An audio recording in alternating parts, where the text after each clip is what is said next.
Guys, aku mau sedikit cerita. Ini adalah kejadian nyata 4 hari yang lalu yang dialami oleh temanku. Jadi aku dapat kabar kalau temanku itu anaknya lagi sakit. Tanpa berpikir panjang, aku dan suamiku langsung menjenguk ke rumahnya. Ternyata guys, sakitnya itu benar-benar aneh. Awalnya sih ketika aku datang, aku melihat anaknya lagi sholat dan juga selesai sholat langsung membaca surat Yasin. Terus guys, yang bikin aku penasaran kenapa dia bisa sakit sampai seminggu lebih dan juga penyakitnya aneh, akhirnya aku tanya penyebab oleh orang tuanya. Karena ibunya berceritanya hanya sebatas sebagian, ya aku pikir ini tuh anak depresi aja karena masalah sekolah ataupun masalah orang terdekat dan juga ada teror-teror yang ada di handphonenya.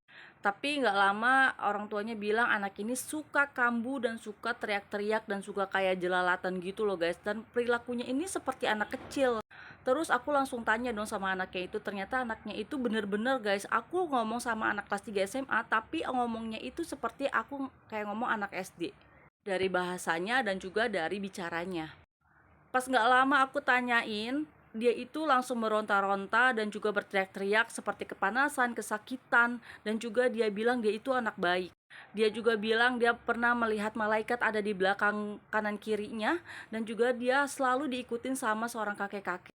Wah, fix ini. Aku pikir depresi biasa, ternyata ini adalah gangguan jin. Tanpa berpikir panjang, aku langsung telepon ke salah satu ustadz yang biasa nanganin keluargaku sama teman-temanku untuk ngeruqyah.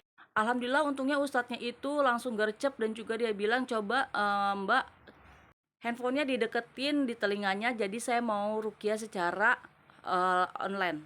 Akhirnya aku langsung mendekatkan handphoneku di kupingnya dan dia benar-benar meronta-ronta dan dia merasa kesakitan, merasa kepanasan, dan dia juga muntah-muntah yang disertai dengan sakit kepala dan sambil tangannya ini menari-nari guys. Alhamdulillah setelah bacaan rukyahnya kelar dan dia pun sadar. Tapi tetap aja guys, kelakuannya seperti anak kecil. Fix sambil menunggu ustadznya datang, lagi dalam perjalanan yang sekitar 30 menit, orang tuanya itu nanya ke saya. Orang tuanya itu sangat khawatir karena anaknya ini pernah diruqyah juga. Bukan hanya sekali, tapi 2 kali sama orang yang berbeda. Tapi saya bilang, ruqyah yang saya tawarkan ini bukan ruqyah yang biasa nih guys. Ruqyah yang selalu saya rekomendasiin ke teman-teman yang alhamdulillah semuanya sembuh.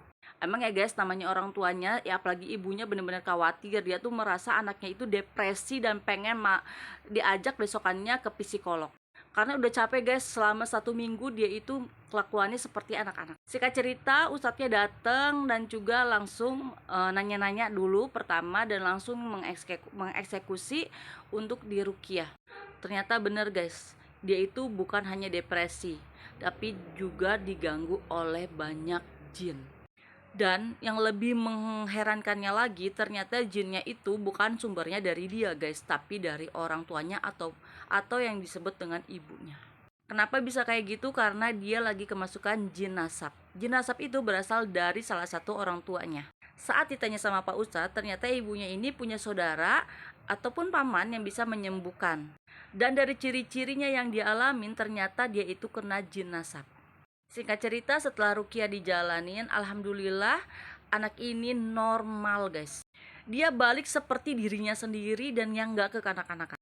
Ibunya senang banget karena selama 1 minggu lebih ibunya itu ngerasa capek banget untuk ngurusin ini anak yang lagi sakit tapinya aneh gitu guys. Saya senang banget hari itu saya bisa membantu orang yang lagi kesusahan dan juga lagi pusing-pusingnya. Emang qadarullah, ketika saya datang, Allah ngizinin saya datang dan juga mengetuk hati saya untuk datang guys. Tapi Ustadz bilang kalau jinazah itu nggak hanya untuk 1 kali aja, ada beberapa kali. Singkat cerita, besok paginya bapaknya ini menelpon ke suami saya untuk dipanggilkan ustadznya itu kembali. Alhasil ketika saya datang ke rumahnya teman saya itu, ternyata dia itu balik lagi. Tapi bukan jin yang kemarin yang seperti kekanak-kanakan, tapi ini jin yang berbeda dengan bahasa daerah. Emang ya guys, kalau jin ini, kalau kita udah kemasukan jin itu nggak hanya 1 kali aja untuk diruqyah. Ketika saya ke sana, dia itu benar-benar lagi nggak normal. Itu lagi benar-benar lagi dimasukin sama jin itu. Ya seperti halnya yang kemarin, tapi kemarin kekanak-kanakan dan sekarang tuh beda guys. Tapi tetap aja dia kayak menari-nari dan juga yang lainnya. Dan tempat pun ditentukan untuk diruqyah di rumah saya. Kan saya ngejemput dia tuh guys mengenangan mobil. Di dalam mobil pun anak ini tuh bener-bener kayak menari-nari dan juga kayak apa ya, nggak selayaknya manusia dah. Dia tuh merasa kesakitan, merasa sakit kepala, teriak-teriakan. Tapi pas sampai di rumah guys, percaya nggak nih guys, dan pas lagi di Rukia juga, dia itu yang kena banyak ini orang tuanya, yaitu ibunya. Ibunya bener-bener muntahnya banyak banget guys, sampai-sampai bisa sampai 2 plastik. Alhamdulillah sekarang anak dan ibunya itu udah sembuh guys. Dari kejadian ini kita tuh harus lebih bijak sebagai orang tua untuk memberi handphone kepada anak. Takutnya seperti hal ini guys, jadi anak itu punya masalah dari salah satunya ya dari handphonenya gitu. Dan jin pun masuk dalam anak itu keadaan lagi kesal, lagi gelisah, lagi merenung, lagi pusing, lagi marah, lagi kesal. Jadi tuh jin itu cepet banget masuk guys. Dan kalaupun ada kejadian yang sama seperti anak yang ini, teman saya ini, coba gue untuk dirukyah dulu. Karena depresi itu bener-bener tempat jin itu masuk secara bebas ke badan kita. Semoga cerita ini bermanfaat. Kalau bagi kalian yang pengen tahu alamat sama nomor handphone yang suka ngerukyah aku, langsung chat aku aja di pesan.